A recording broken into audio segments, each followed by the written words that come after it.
Well, hello, good afternoon, everybody. Welcome back. Jiu-Jitsu 2000 here today. I'm back. I hope you're doing fantastic out there. In this video today, I have another offering from Firemaple that I want to talk about. Now, in the past, I did a video on a stove, model FMS 118A. It was absolutely fantastic. It's a stainless steel stove, almost identical to this one. And in that video, I was talking about the titanium version. Well, that's what I have right here today. This is the Blade 2.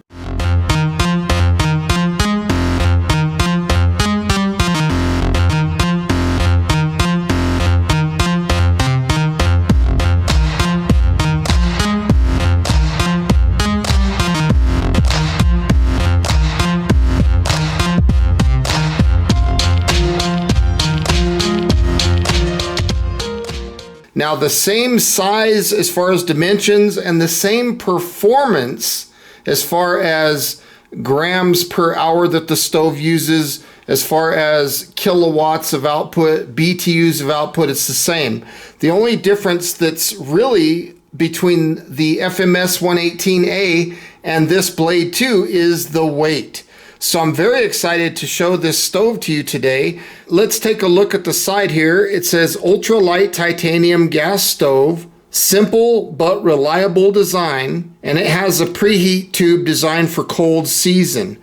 And then right here you can see the social media and also internet stuff where you can find Firemaple if you want to reach out to them. And then of course on the back of the packaging here you can see the specifications, the materials that the stove is made out of, the uses that you could find this stove for, whether it's expeditions, camping, or trekking. I'm going to be probably using this for motorcycle rides and stuff like that. Now, right here, the performance and dimensions are the same, like I mentioned, but right here's the big difference. The FMS 118 was 155 grams, and it was 5.5 ounces. So this one is 0.74 ounces lighter, or 20 grams lighter. I'm very excited about this stove. And then of course on the side here you can see there's a parts breakdown and you can correspond what number you're looking at right there on that sheet. So let's go ahead and open this up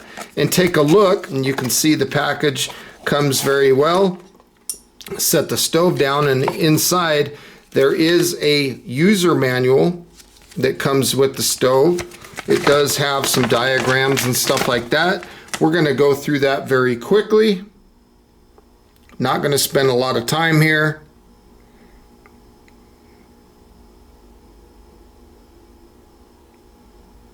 So there's that. And as you can see, this stove comes in a very nice little stuff sack. So it's always nice when they include something like this with the stove.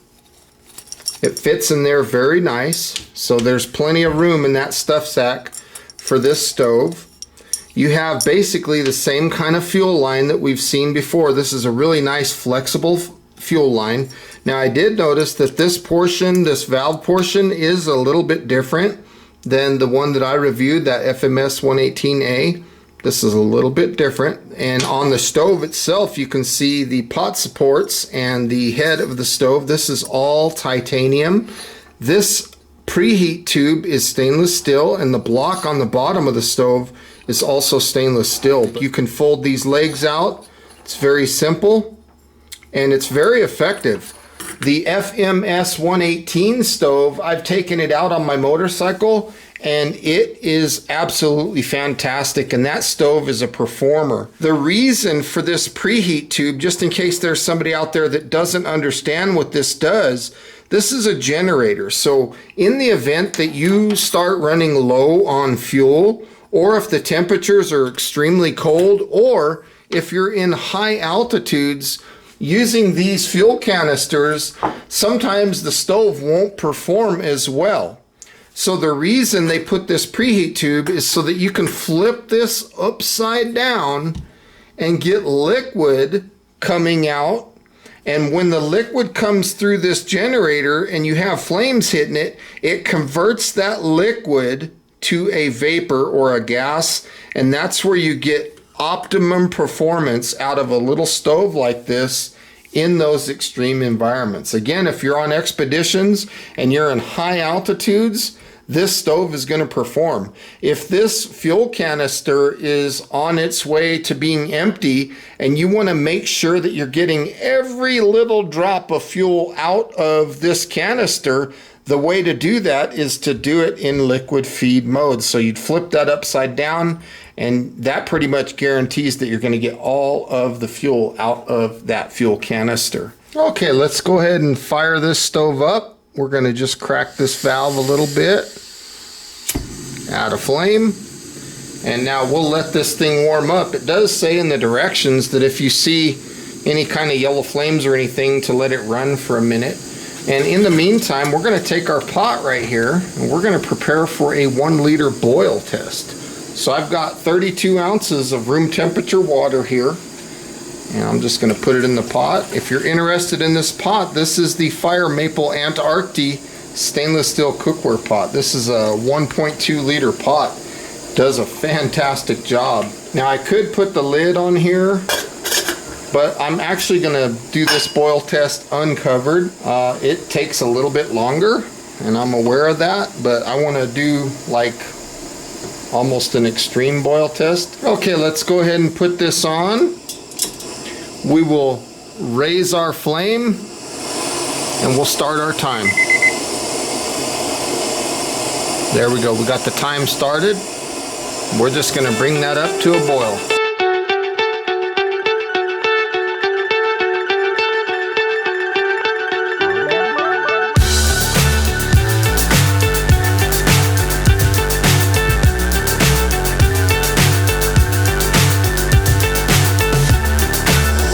Take a look at that. That is fantastic. That stove is a good performer. I'm going to let it go until I see a heavy rolling boil. We're at 315, so the performance is about the same. 320, pretty good. I'm going to go ahead and call it. So it's about the same as the previous one. Why won't the time stop? Anyway, 3.5 minutes and we are at a heavy rolling boil. That's a pretty good performing little stove. I'm going to go ahead and turn the fuel down, and we're going to take a look at the flame control and see what kind of flame control this stove has. So as you can see, it has plenty of power to reach a heavy rolling boil. Stove's quiet too. And that was in vapor feed mode. I didn't even put it in liquid feed mode. Yeah, the flame control is fantastic. The stove works good, and 3.5 minutes to reach a rolling boil. That's pretty impressive. My timer is messing up here. I think that is very impressive. I'm going to go ahead and set this down. We'll use that for a pot support to put the pot on. I don't want to get my epoxy too hot, but look at that flame. Now if we flip this over into liquid feed mode, the stove, you're going to see an initial spike in performance. Then you can still control the flames by adjusting here.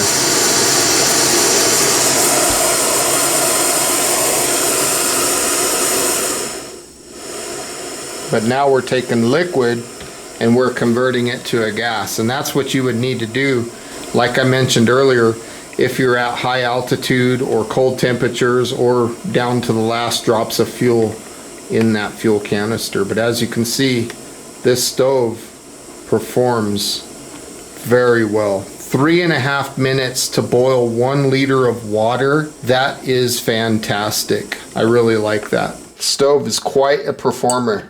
I really like it. So if you're interested in this stove or this Antarctic pot, this is like 1.2 liter stainless steel pot with lid. It also does come with a kettle. So this is a 1 liter kettle. If you haven't seen my video review of that, I'll put a link to that video also in the description box down below, or you can probably find it on my Firemaple playlist. So folks, I want to say thank you for joining me today on this video, taking a look at the Firemaple Blade 2 titanium stove. I think it's fantastic. If you're an ultralight backpacker, a motorcycle kind of person, you want a stove that's going to be a good performer, but it's not going to be super heavy, I think this is a good option. If weight isn't that big of a factor and you want the same kind of stove with same kind of performance, but just in stainless steel, take a look at my FMS 118A video. The performance is the same. Another thing that I want to note before I go is look at what they've done here with the fuel line. They put shrink wrap on this. I mean, this thing is built really nice. It's very, very high quality stuff that they've got here. This is a beautiful stove. I hope you enjoyed the video. Please feel free to leave comments down below, like this video, share this video, and until next time, thank you so much for watching. I hope you guys have a beautiful day. We'll see you on the next one. Bye for now.